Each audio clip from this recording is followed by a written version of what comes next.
got it. That's fine. Okay, Catherine, you're going to start, I think. I am. Okay. So welcome to Esquire's first Debrief, which is a conversation with fashion creatives where we analyse and debate London's very first digital fashion week, which launched this weekend. I'm Catherine Hayward, the fashion director of Esquire.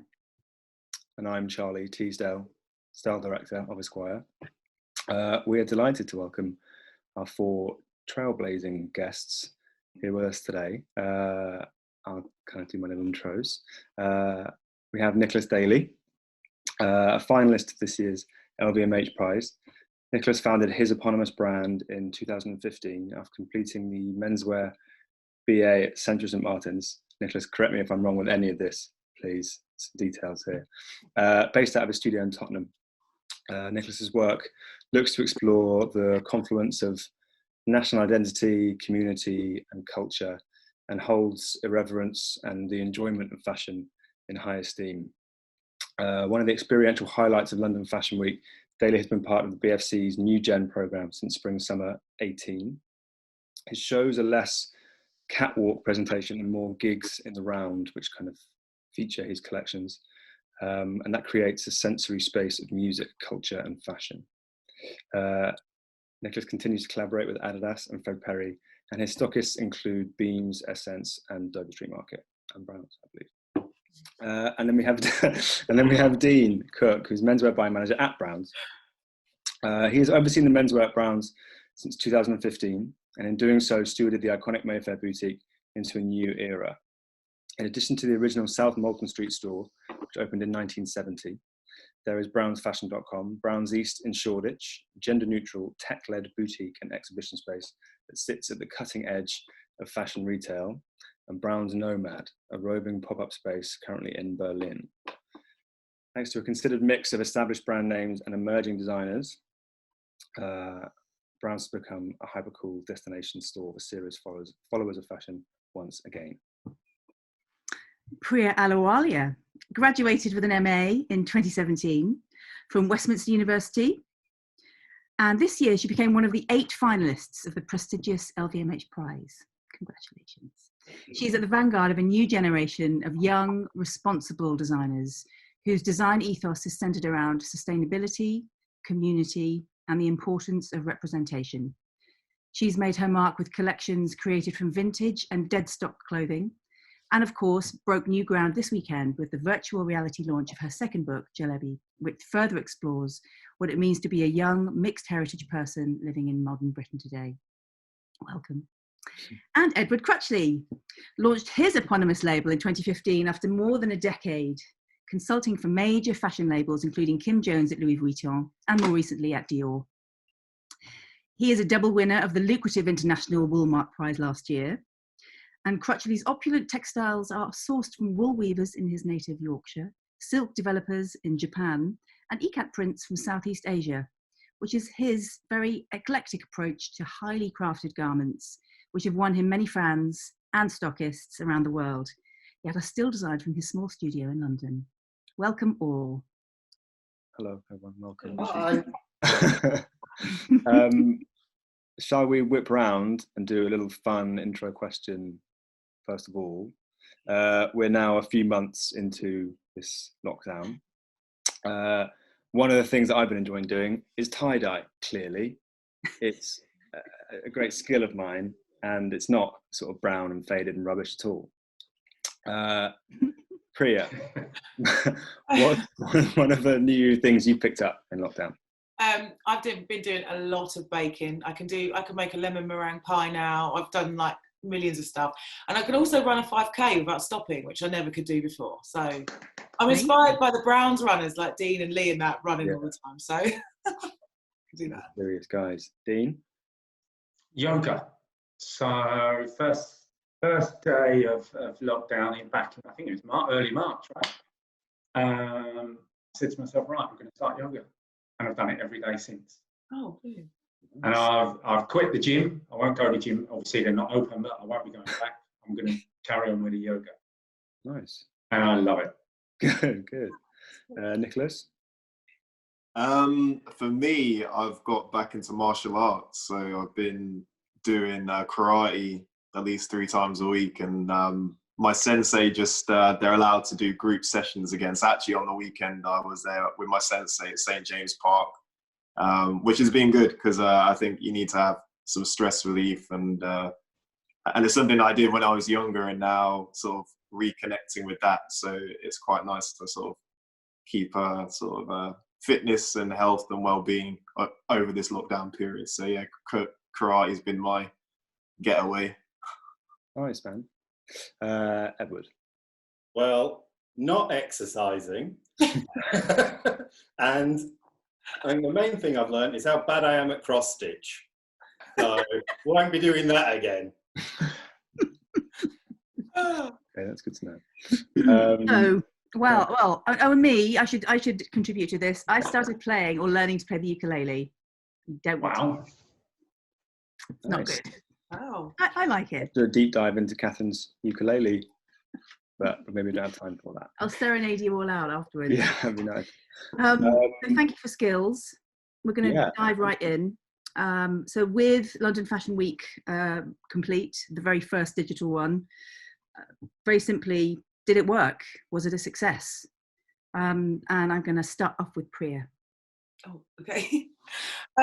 For me personally, it was a success. But I think that for me, it's a little bit maybe different because I didn't release collections. So as I've released a book and I'm designed a digital exhibition, it's worked really well because it's actually allowed the process to be democratized. So I was going to have a small launch event, which would have been also lovely, but this has meant that, like, you know, everyone from around the world can see it and view the exhibition space. And I actually think it's generated more interest in the project as a whole, and therefore, like, more people are getting the book.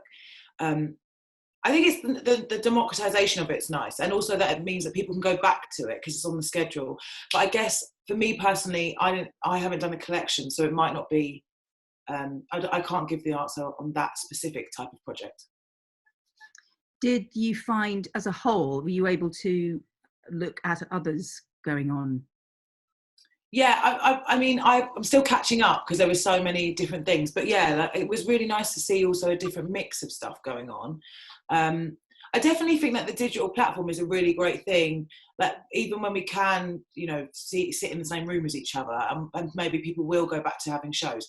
But I definitely do think that the idea of, like, launching things live on a schedule is a really good one. But I don't think it's going to ever take away from, like, the need for human connection and putting on a show. I wouldn't want the theatre to go all digital. So, you know, there's some element of putting on a show and the experience of music and the sound and everything that I think is still really important, but I think they could work together in the future. Mm. How about you, Nicholas, coming from a film point of view this time around? Yeah, no, for me, I think the best thing for the Digital Fashion Week is just, you know, the BFC continue to have a platform, you know, for designers and us creatives to upload playlists, films, obviously a book. So it's just nice to still have that platform for, you know, the many designers which the British Fashion Council sort of have supported or are currently supporting. So yeah, so I just launched the sort of behind the scenes film from January show, that Abstract Truth. And I just thought it'd be nice to sort of take people back to kind of that day with all the energy and the music and the whole vibe and the, you know, seeing the collection.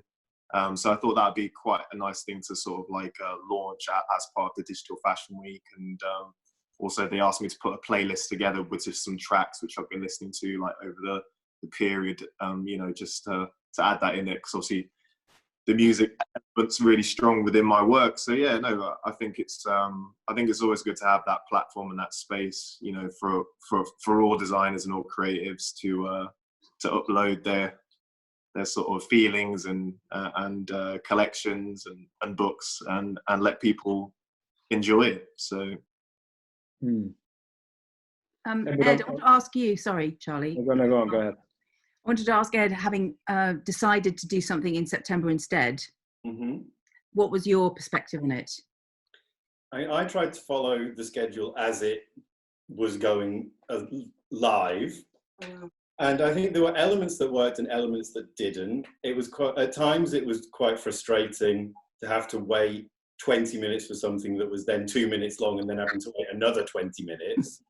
So it was a bit like, oh, I felt I've sat on my computer all day. But there were elements of it that were great in that if you then waited a little later, you could watch everything at once.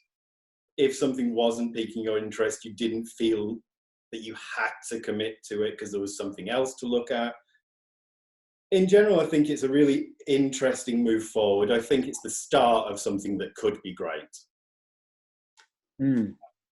Yeah, I mean, I tend to agree. I think it was surreal, just compared to what we've known and the tradition. You know, like fashion shows, there's such a global concept. The idea of a catwalk and people walking up and down and showing clothes, and for that not to happen was weird. But like you said, there was elements of it that were really exciting.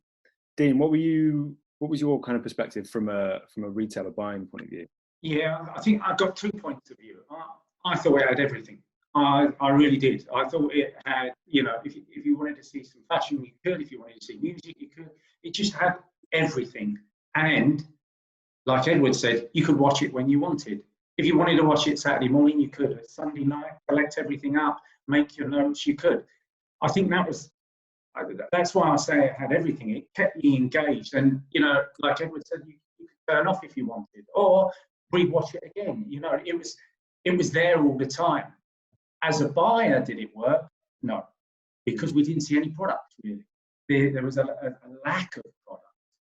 But, you know, I think the beauty of it really was, for the last 5 years, let's say we've done the same thing. Every due, we've tramped the London streets, done the shows, stood together, chatted about the season. This time, totally different. It completely engaged us. Spoke to the team this morning about it. They were engaged, all different ages. So yeah, I think it was a win-win. I think it throws up an interesting question.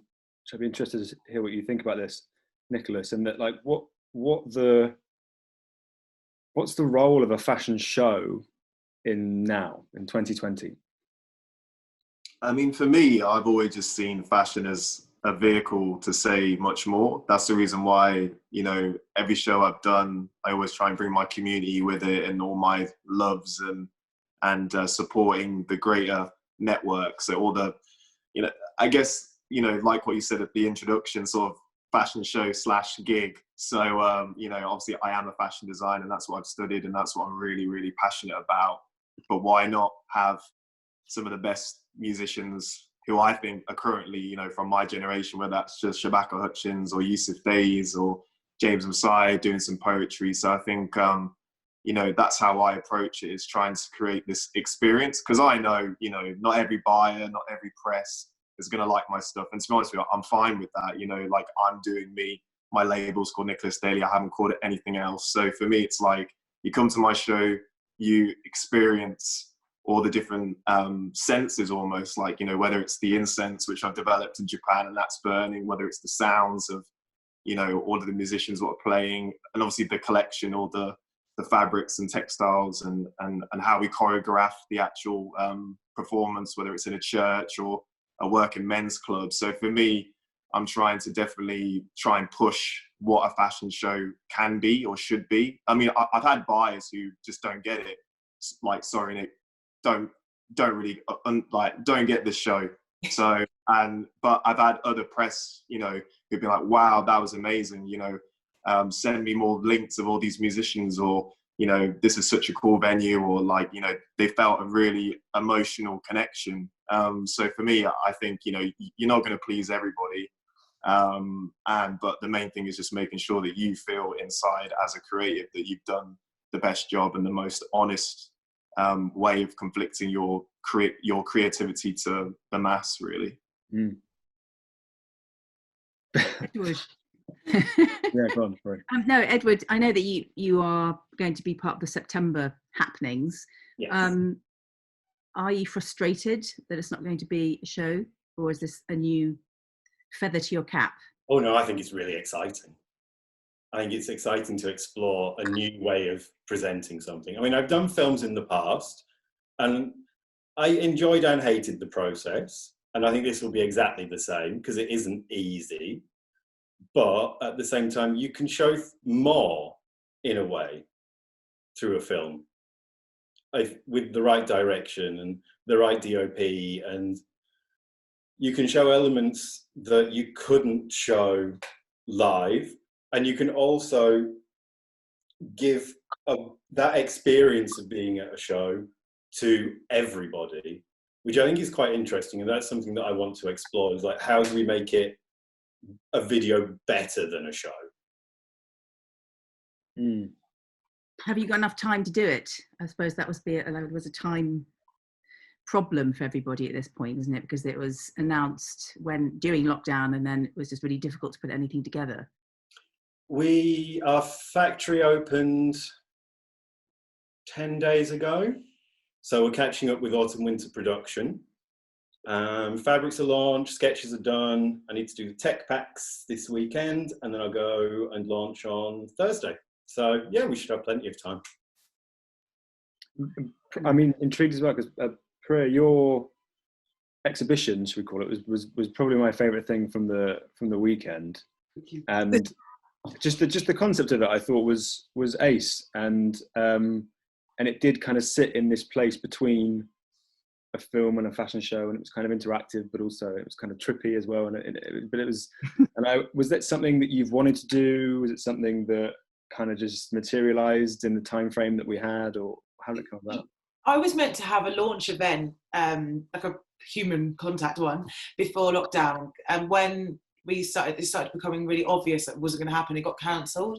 And then, I've been working on this book for 18 months, so it's a big project for me. It's got 100 pages, it's huge. So I really wanted to launch it, and I was kept chopping and changing my mind about doing it on schedule, because I was trying to think of a way that I could do it justice. I didn't want to just release images from the book, because I wanted, the whole point of the launch event was going to be immersive. It was going to be, Punjabi food, musicians, all different types of stuff. So I was trying to think of a way to do it digitally. So I talked to Lawrence Ellis, who was a photographer of the project, and we just had this idea about doing a digital exhibition. And then I thought that actually I wanted to work with, to me, working digitally is not how I work. I'm like an analog person. I like cutting up paper, sticking it on walls. I find this whole digital thing quite challenging. So it was completely challenging. I found it really difficult at times, and talking about all the programming and stuff, it would go over my head, because I just don't work like that. But I've learned loads, and with this I thought it's been really good, because we've been able to architecturally design something that I would never have the budget for in real life.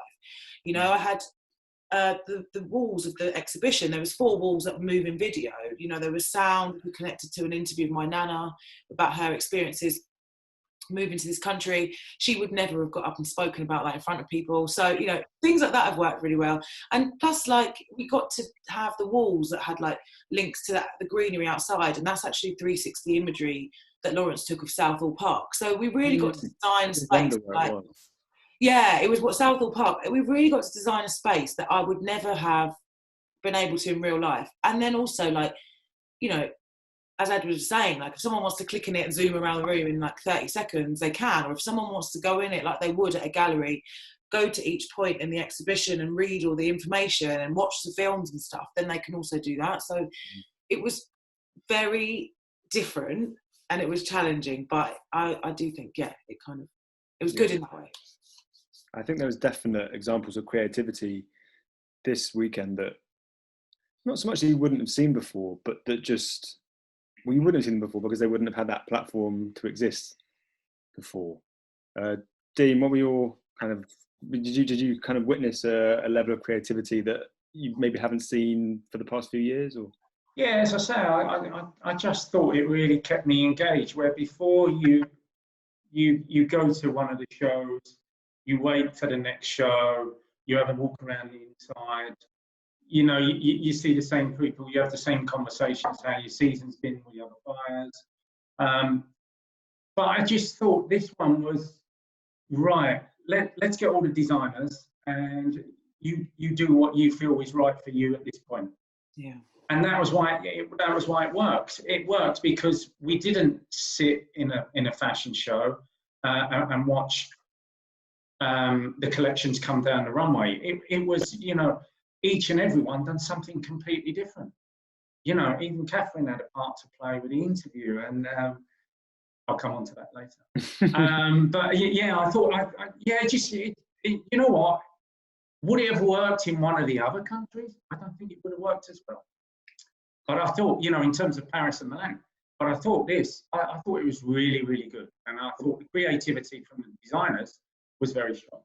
That's an interesting point about the creativity in London and in the UK, and whether it's of a different kind. Oh, completely. It's a melting pot. It's incredible. You know, you start off in London and you know you are going to. Well, I'm not talking about whether it's right for Browns or whether it's right for one of our competitors, but you're seeing creative.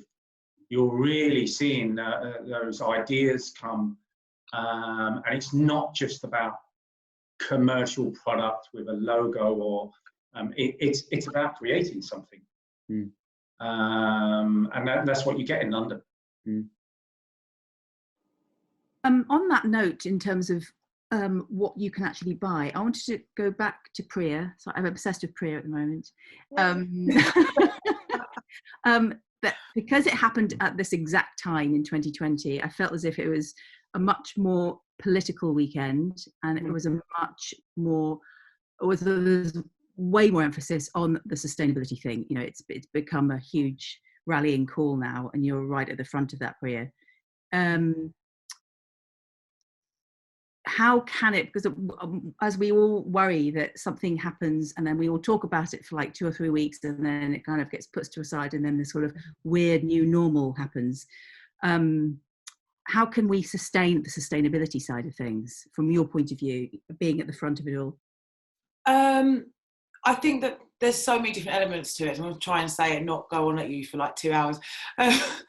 There's so many different elements to it. It starts with conversation. It also starts with education. So this is in terms of what we're talking about in terms of sustainability, but also about ethics and diversity and everything else that's in the agenda at the moment.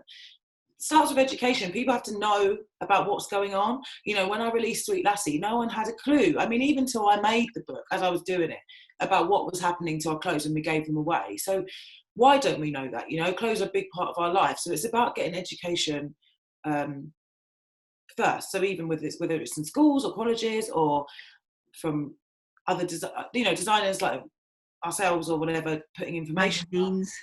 Yeah, magazines, exactly. And then also I think what's really prevalent with like the Black Lives Matter movement, which also looks at sustainability in a different way, because what I've noticed is that some massive brands, not high-end brands, high street brands, have been talking about like Black Lives Matter, but actually they're producing their garments in Ethiopia and paying people £2 a day.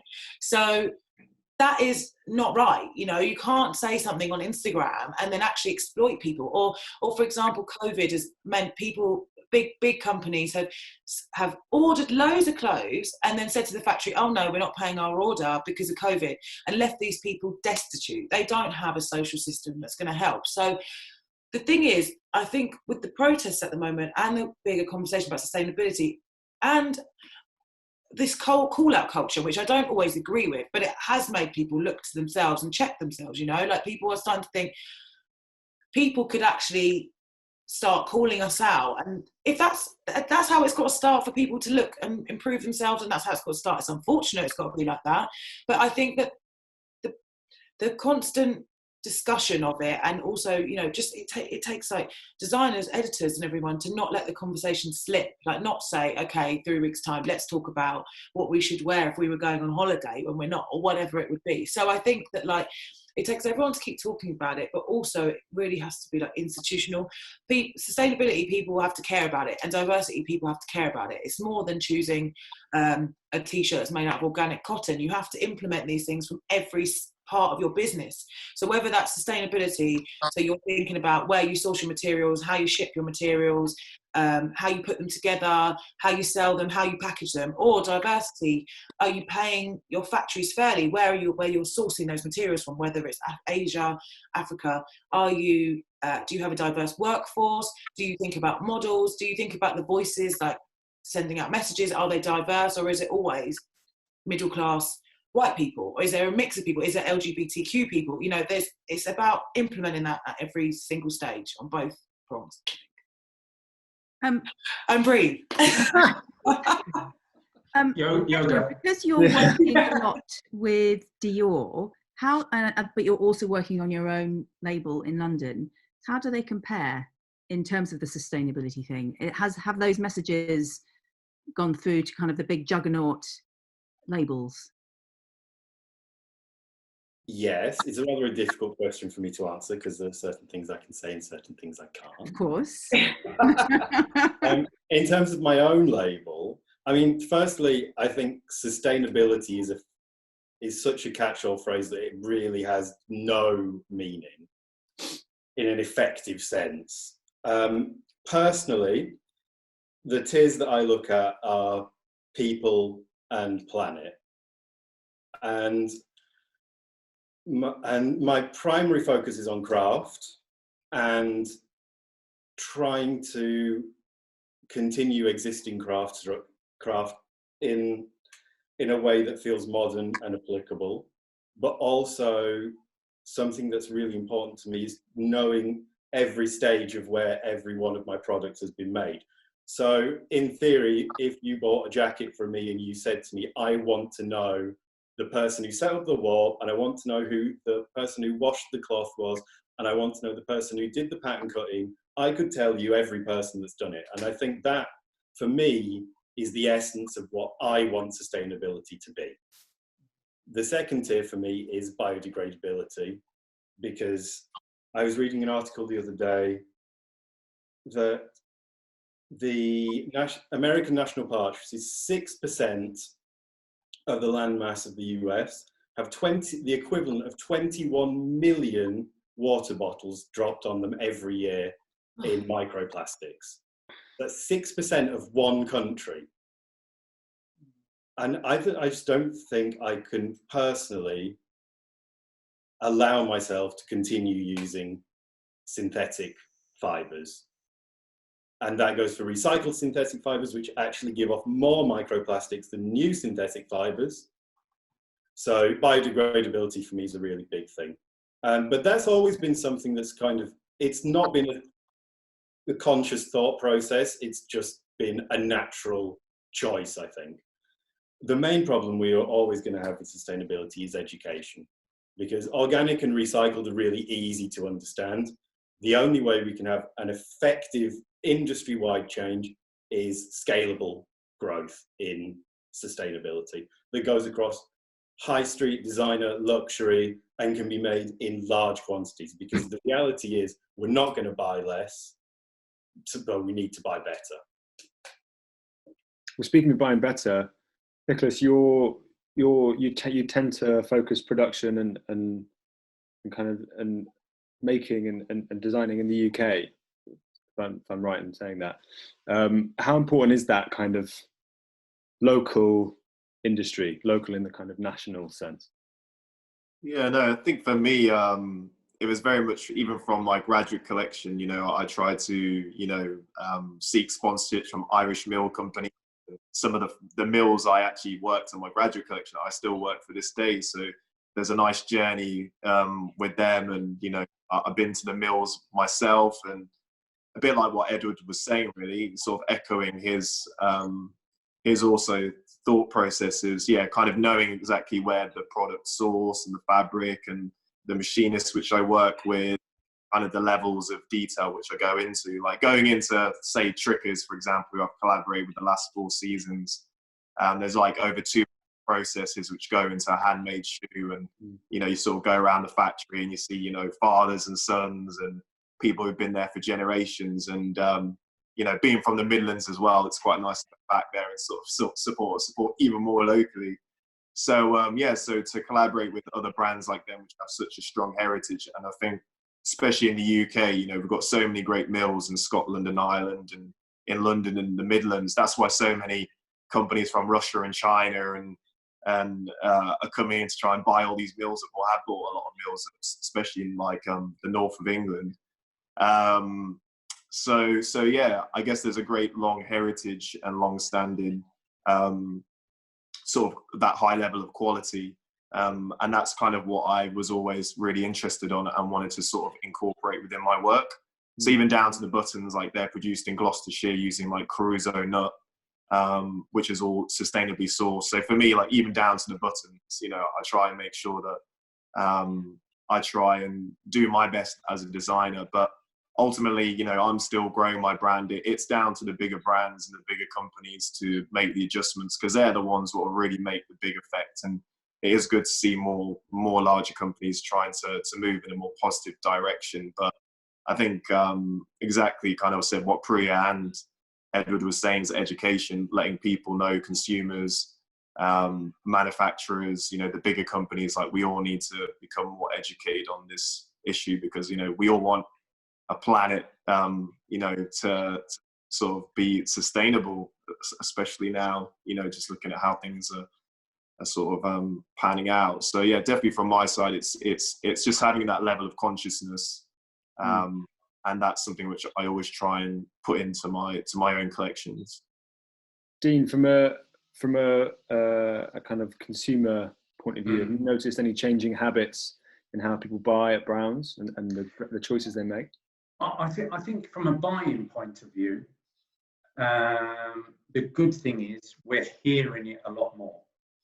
I think we're playing catch up to women's.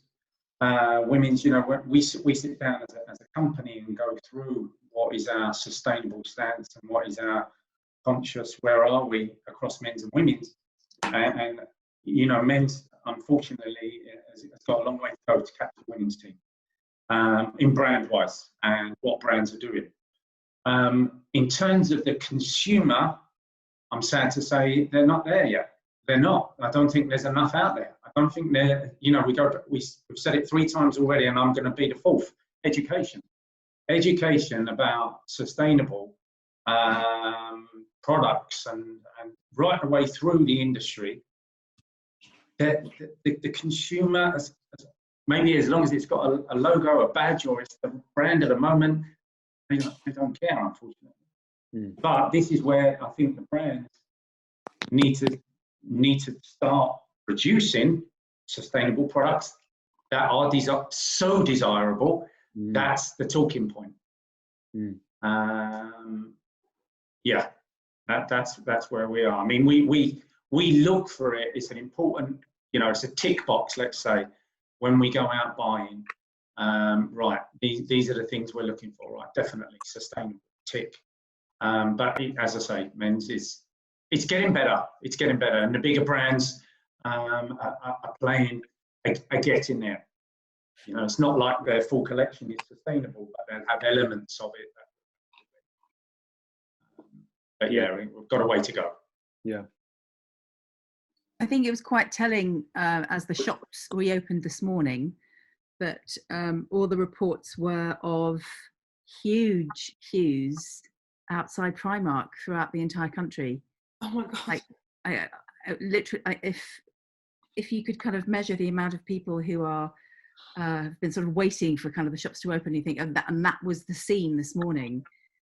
I'm assuming really from the Primark point of view, it's a price point, which is driving it, but at what cost to the manufacturer, which is what Priya said earlier on. It's like, who is making all those pieces at what price, and who's being exploited in the process.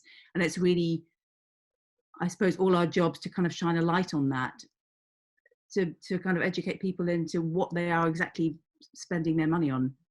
I don't think that's just fashion. You know, McDonald's was exactly the same when they opened the doors. There was queues for McDonald's. I think it's a whole consumption.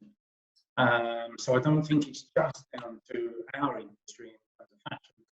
I think price has a part to play in everything. You know, you raise the prices of those 2 that we just mentioned, there won't be no queues. The queue will go down. Was there a big queue outside my store this morning? Sadly, they didn't cover that one this morning. Let's hope so. Yeah. But that does it on to another interesting point, is the changing nature of kind of brands' relationship with customers and clients in general. And, you know, like the concept of a retail space suddenly is a different thing. It's like it has to completely adapt. I wonder how you can see retail, I guess this is for Dean primarily, but for the rest of you guys as well, how retail will evolve because of the global pandemic, but also because of changing tastes in ethical production, sustainability, and how we'll evolve over the next few years, or sort of the near future. I think what the consumer is buying is going to change straight away, because I think everyone's been on this. Oh, I need a pair of shorts. I need a t-shirt. I need some jogging bottoms to sit around in. I'm really hoping they're going to get a bit more extravagant than this now the doors are open. But it's going to be a huge learning curve. You know, I think a lot of stores are going to be opening by appointment only. Only a certain amount of people allowed in, at one time. What is going to happen? Flick of a coin. What the future holds for us. But I think the way we've got to think, we've certainly got to think about engaging the consumer more to get them back in the store. It's not just got to be about product anymore, has it? It's got to be an experience for the consumer to come into the store. And Edward, what's your kind of general thought at your stage of your career with your brand? What role does bricks and mortar play for you as a point? It's I only wholesale. I don't do any direct sales. So Dean and the team at Browns have been amazing supporters of my brand. They were actually our very first customer, and we've got some projects coming up in the future. But bricks and mortar is really key. I think it really depends on your type of product and your price point. But for my product, I think that physical interaction is vital. I'd say that for all three of you, actually. I think physical interaction with the product, because of the fabrication and the detailing and the kind of the stories behind fabrics and inspiration behind the collections, like it's really important to see it in real life, I think. Yeah. Do you agree with that, Nicholas? Definitely, yeah. I think striving to create the best possible garment or piece of clothing or accessories, and the time what goes into it and the craft of it, I think you can't really beat seeing it physically in the flesh and picking it up and trying it on and seeing the cut and the silhouette and kind of, I guess, falling in love with it in some respects. And kind of that's what we all want as creatives, for people to have a connection and to appreciate the hours and times and the designing and the manufacturing. So yeah, I definitely feel that it's important. But for me as well, I've done events in Japan. I've had DJ nights, music things. I mean, I had a whole reggae sound system in Dover Street Market like last year. So for me, it's like it's really nice to to have to work with those wholesale accounts and stockists, and to try and engage with customer bases, but through different ways. And I think that bricks and mortar spaces are still really important, especially for brands like myself who are sort of climbing the ladder and having those spaces to kind of project our creativity, as well as customers going in to buy it, but also to do all these other activations and things around it. And it's great to sort of have that support. For me, without having been to Japan in Harajuku, first putting down that placing the order and really supporting it, and we printed like a whole newsprint together that went out to all Japanese press, and they didn't really need to do that, but they really believed in the brand and sort of helped launch what kind of where I'm at today. So, and that was all through working with that retailer, and they basically launched me. So I think it's definitely changing, the more digital ways and online buying and customers sort of the direction of things. But I think retail spaces are still important from my perspective. I guess we should kind of move on and talk about the future of shows as well, because I feel like that's what we're here talking about. Edward, I don't want you to have to be forced to reveal too much, but feel free to reveal away. September, I guess my first question is, do you have you enjoyed a period of kind of like calm and creativity maybe you didn't have before, that you're kind of in at the moment, and you're it's gonna help you and improve you in a couple of months' time when the thing finally happens? I mean, to be honest, I think I haven't really been as busy as I have for the last 2 months. It's been pretty much non-stop, but in a really great way that I'm able to control what I'm doing a lot more. So I'm in charge of my own schedule, which feels really nice. It's a nice change. I mean, I've been thinking a lot about what we're going to show, how we're going to show it, and how we can create garments that do work digitally, and how to capitalize on that fact that we're doing a film and not a show. And so a lot of that is down to like thinking about graphics, colors, looking through things, like looking at a lot of clothing online and going, okay, that doesn't register well. That'd be better if it was like this. So I've put a lot of thought into how we can make things that will work in that medium, which is quite different to what I'd normally do, because normally I'd go, I want to do that, and it's really nice, and I don't give a shit. But yeah, I've been more considered. It's also going to be a much smaller collection. Okay, that's interesting.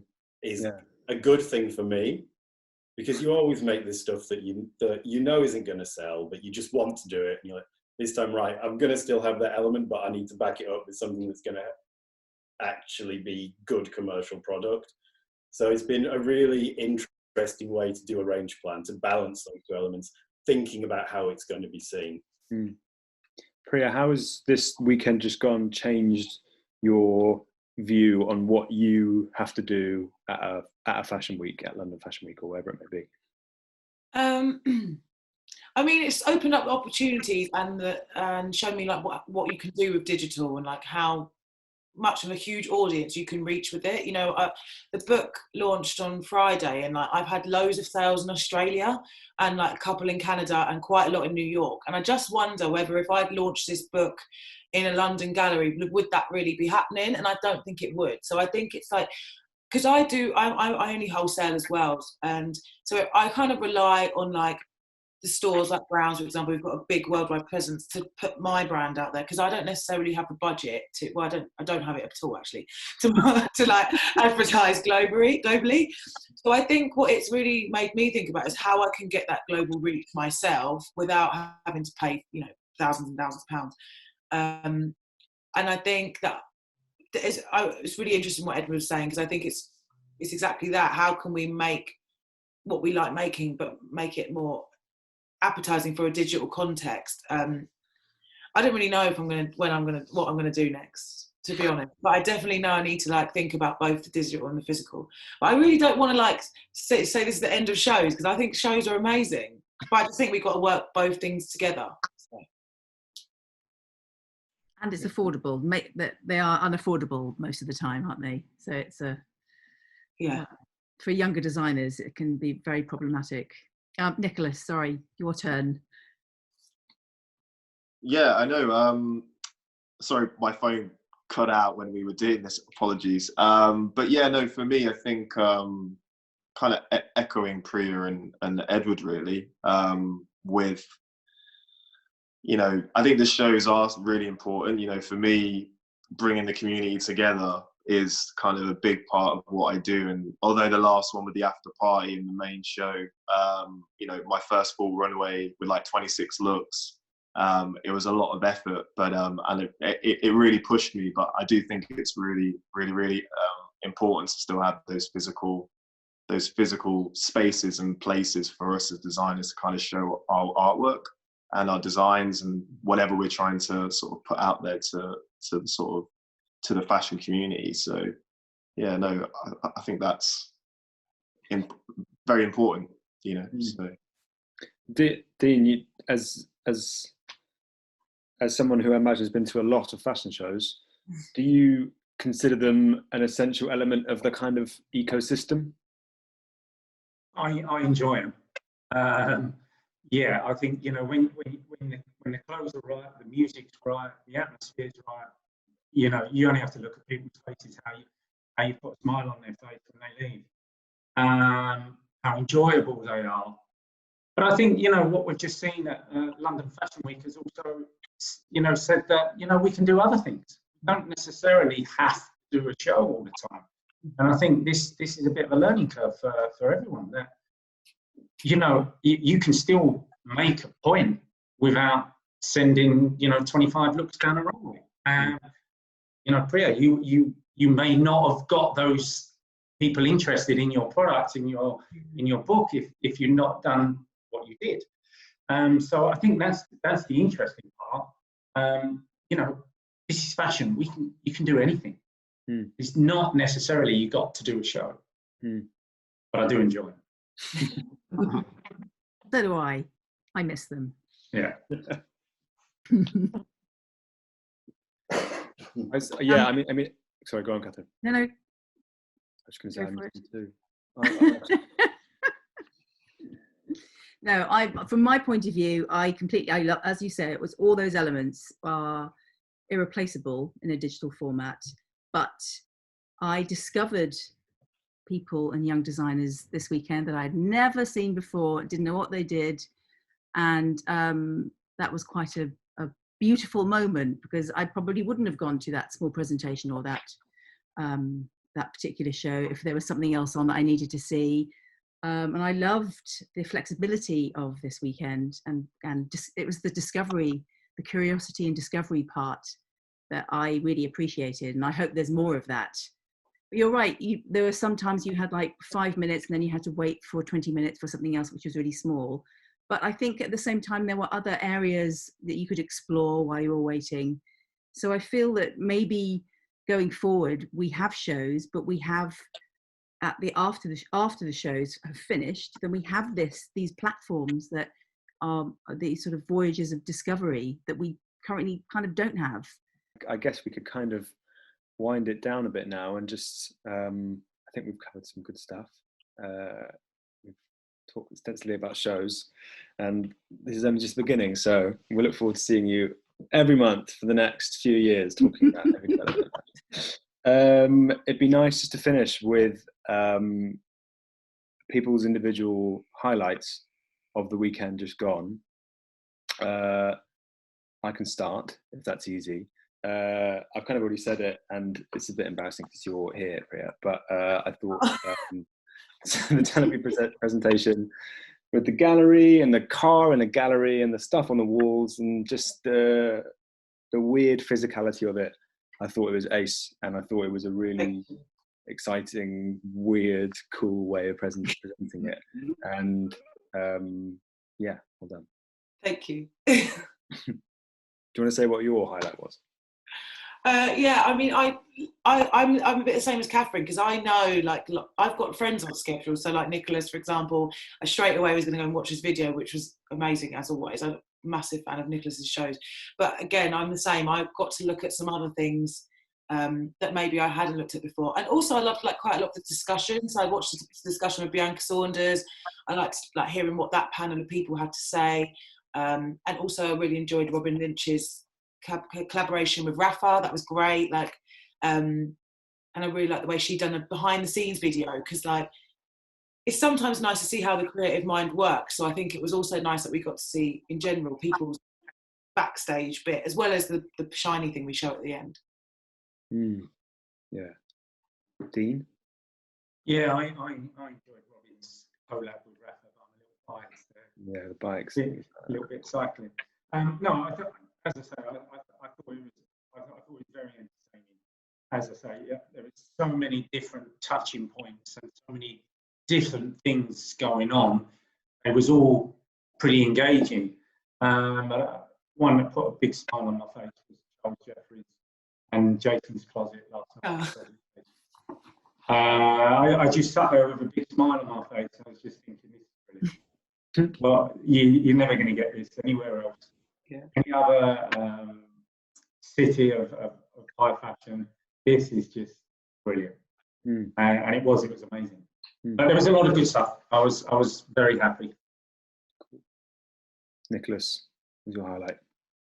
Yeah, for me, I think the highlight, was definitely, I thought, Priya's how she really used the digital sort of platform, you know, with the show, not the show, but with your gallery, and I thought that was really interesting. And seeing some of the other designers, like I've got a friend of mine, Oliver Thomas, who's, you know, uploaded his film as well, and you know, we went to university together, so it's nice to see other brands who, you know, are based here and using the platform to sort of showcase their work.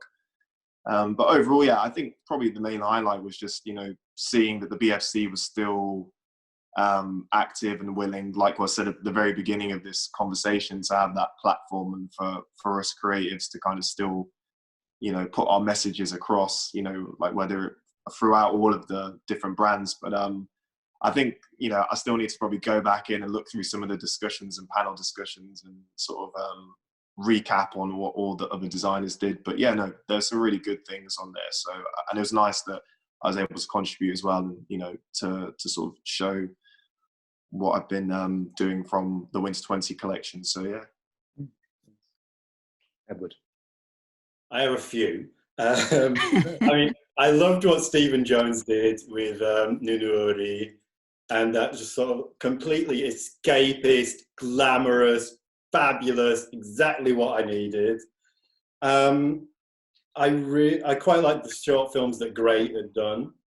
My favourite look from the whole thing was the first student at Westminster who'd done all of these outfits out of huge blown out bags. Amazing. But the one thing that I thought was I'd also like Marquez Almeida, really seeing that process, and it was really beautifully put together, nicely edited. But the one thing that I would urge everybody to watch is the film that Osman made, Her Dreams Are Bigger, about Bangladeshi garment workers, which was the most incredible film, and incredibly touching and moving and sad and beautiful. And if that's one thing that you're going to watch, that's what I would recommend. Good. I'll watch it today. I am now. I didn't watch that one either. Yeah. Catherine, you. Oh yes, my highlight of that was, again, it was I was completely an unexpected surprise, and I almost like zipped past it, and it was Kawa Key's film, which made me laugh. I watched it 3 times in a row. The first time I was like, what is this? Just because he started off with a mountain of toilet rolls, and then it was just cut up into, it was a 7-part film.